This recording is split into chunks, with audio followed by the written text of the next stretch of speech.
Gold trusted gold buyers మీరు తాకట్టు పెట్టిన బంగారాన్ని విడిపించి ఈ రోజు ఉన్న మార్కెట్ ధరకు కొనబడను. జబర్దస్త్లోనే ఎప్పుడైతే లేడీ గెటప్స్ కానీ ఇవన్నీ జరిగాయో వేస్తున్నప్పుడు నేను బయట కూడా కొన్ని చోట్ల కొంతమంది నేను ఇంటర్వ్యూ చేసినప్పుడు చాలా మందిని చేశాను.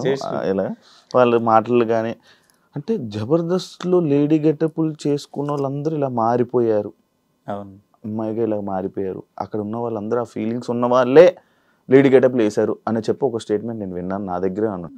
అది అంతవరకు అదే అందుకే సేమ్ అదే డైరెక్ట్గా అలా చెప్పారనమాట.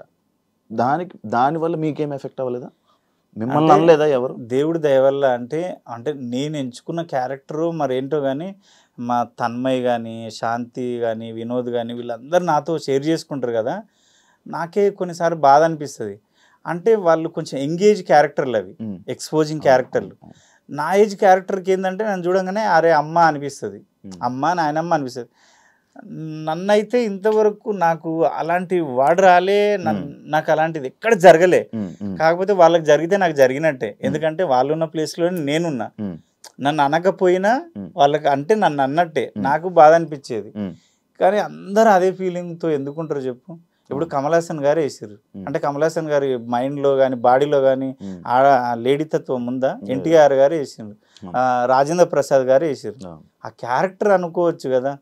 కొంతమంది ఏంటంటే మొన్న ప్రియాంక కానీ తన్మయ్ కానీ చిన్న సాయి శాంతి అంటే కొంతమంది ఏంటంటే వాళ్ళ హార్మోన్స్ ప్రాబ్లము, అది తప్పు పట్టలేము. ఇంకా వాళ్ళు గ్రేట్ అనుకోవాలి, ఎందుకంటే వాళ్ళకున్న మైనస్ని కానీ ప్లస్ని కానీ ఓపెన్గా చెప్పి సమాజంలో మేము ఇదిరా అని బతుకుతున్నారు. ఆ విషయంలో గర్వించాలి. ఇంకా ఒరే చాలా మంది పైకేమో మొగోళ్ళ బట్టలేసి లోపల నంపుసుగుడిలా ఉండి బతికేస్తారు, అది వేస్ట్ కదా బతుకు. ఈ విషయంలో హ్యాపీ అనుకుంటా నేను. గ్రేట్ వాళ్ళు, మనకన్నా గ్రేట్.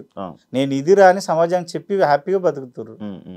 అదైతే నువ్వు అన్నది తప్పుగా అర్థం చేసుకోద్దబ్బా, పాపం చాలా మంది బాధపడతారు వాళ్ళు, తెలుసా? అరే గీడ ఇట్లా అట్లా నన్నే అడుగుతారు. నన్ను ఏమంటారు అంటే బయట ఎక్కడికన్నా పోతే వాళ్ళు మారిపోయారు కదా, ఇది కదా, అవునా అన్న, అట్లనా అన్న, ఇట్లనా అంటే అరే మీకు ఏం తెలుసు అని మీరే జడ్జిమెంట్ చేస్తారు. ఇప్పుడు శివ ఏంటి అనేది శివతో జర్నీ చేస్తే తెలుస్తుంది. శివ నేనే మొత్తం ఏదో శివ నేనే నడిపినట్టు ఫీల్ అయిపోతా. శివ అనగానే ఇప్పుడు ఒక్కరోజు పరిచయమే కదా, ఇప్పుడు లైవ్ లో మనం నువ్వు నాకు తెలుసు, నేను నీకు తెలుసు, కానీ లైవ్ లో ఇప్పుడే పరిచయం. నీ గురించి నేను అన్ని చెప్పొచ్చా ఇప్పుడు? నాకేం తెలుసా అని అలా అలా మాట్లాడుకుంటూ ఉంటాం. కానీ అది నేను అందరు చెప్పేది ఏంటంటే ఒక కళాకారుడిగా చూడండి కానీ అట్లా అనకుండా అని. ఎవరి బిహేవియర్ వాళ్ళది, ఎవరి ప్రాబ్లం వాళ్ళది. కొమరక్క లైక్ ఈ జూనియర్ ఎన్టీఆర్ లాగా ఇప్పుడు మీరు ఆ పేరు రాగానే నాకదే వచ్చింది. ఆయనకి అలా ఎక్కడికి వెళ్తే అక్కడ లాంగ్వేజ్లు నేర్చేసుకుంటాడు, అలానే మీకు కూడా అది ఉందంట, ఆ టాలెంట్ ఉందంట. అంటే ఒక లాంగ్వేజెస్ 6 భాషలు వస్తాయి శివ. 6 భాషలు కన్నడ, తమిళ్, నేపాళీ, తుళు, లంబాడి, హిందీ, తెలుగు. ఎలా ఎలా అంటే నేను నీకు చెప్పిన చూడు, కామత్తు ఉడిపిలో చేసిన అది వాళ్ళ హోటల్ కాబట్టి నీకు అప్పుడే చెప్పిన టైం వేస్ట్ చెయ్యను. నేను వెయిటర్గా పనిచేసేటప్పుడు నా పక్కన నేపాలీ వాళ్ళు ఉండేవాళ్ళు. నేను ఏమనుకుంటా అంటే నెలకు ఒక బీరు, ఒక సినిమా చూపిస్తుంటే ఒక బీరు దాపుతుంటే అరే నాకు భాష నేర్పురా అంటుంటే, వాడు ఏమంటుండే ఆ బీర్ ఆశకో మరి బిర్యానీ ఆశకో నేను మాట్లాడకపోయినా వాడు మాట్లాడిస్తుండే నేపాలి.